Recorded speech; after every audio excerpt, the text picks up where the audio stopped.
Welcome to TFL Cars' second mashed up matchup.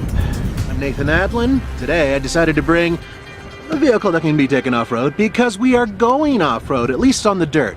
And if you remember, last time Roman brought a massive, ridiculous, Godzilla-like GMC pickup truck dually. I've got a traditional SUV. This proper truck is a Toyota Sequoia 2010. 381 horsepower, has a 5.7 liter engine, puts out 401 pounds of torque. It weighs just about 5,700 pounds, and it's got a lot of acceleration. It's big and heavy, but it is well planted and it's a true truck. It has a frame underneath, it has a true low gear transmission so I can lock it. It is an off-road vehicle to a certain extreme. A Sequoia, Nathan? Really? You feel that inadequate that you had to bring a Sequoia? Well, I've got a 2011 GMC Acadia Denali, which is not a proper SUV, but a newfangled and I think much better crossover. The Acadia has a 3.6 liter V6 engine that puts out 288 horsepower, and best of all, well, it's 1,000 pounds lighter than Nathan's big beast. And to see how they do off-road, we're going to take them up the country's steepest county road, Lickskillet Road, and compare them side by side.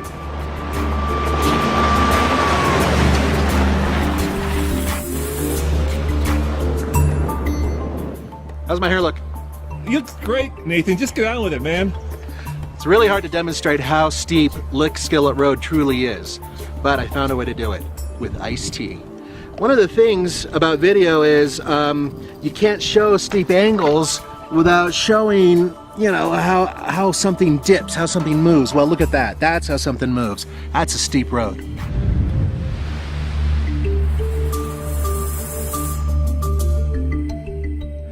The Sequoia has a proper four-wheel drive system. Now bear in mind, we're not going off-road. There's no way that we really could in both vehicles. But we are going in dirt, and there's a lot of slush and snow and ice everywhere.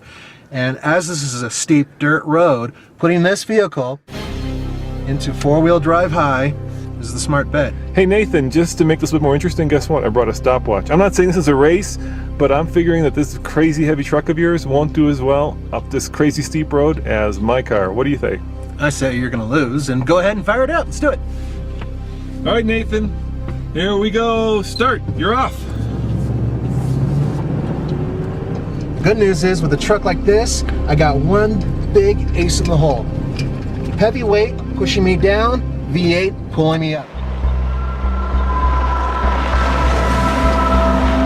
This is a steep hill, and it's kind of difficult to go around some of these corners fast in any big vehicle, but this thing, it's kind of like a hippo on skates. It's leaning, and it doesn't really like being way up in a high altitude. Keep going, those two blue barrels are your finish line. Okay, I call it stop. And the time, my friend, is 2:29. What do you say to that? I say I could probably do a little tiny bit better, but this thing doesn't like to go fast. It's built to go up like big mountains towing something. Well, I think the Acadia likes to go fast, and I'm about to prove it. So, unlike Nathan's big burly Sequoia, my cute little Acadia, well, it doesn't have all that four-wheel drive rigmarole. It's idiot-free. All I do is take the key, put it in the ignition, start the car, put it in drive, and away I go. The car does the rest. And I'm betting this car will do it faster than his. All right, stopwatch right here, and go! All right, here we go.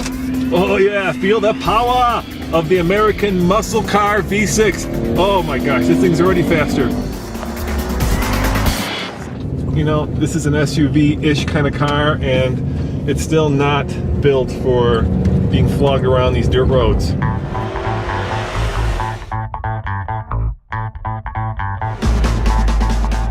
It's kind of like a story of two GMs. You know, there's old GM and there's new GM. New GM is all about efficiency and profit and quality, and old GM, well, old GM went bankrupt, and you know what that's about. And this car kind of feels like a little bit of both, like a hybrid of old GM and new GM. Right now I'm floored. I am going 35 miles an hour, floored with the engine at almost 4,000 RPM. That's how Next steep this one. road is. We're almost at the end. How are we doing, Nathan? I'll tell you when you stop. Okay, here we go. And what's the damage, man? 152. 152. So there you have it, Nathan.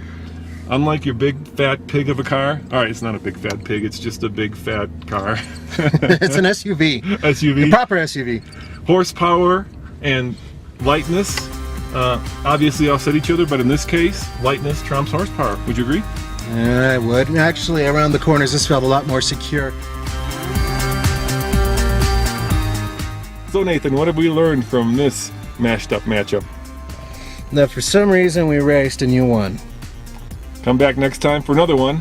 Rowan Micah reporting for TFLcar. .com.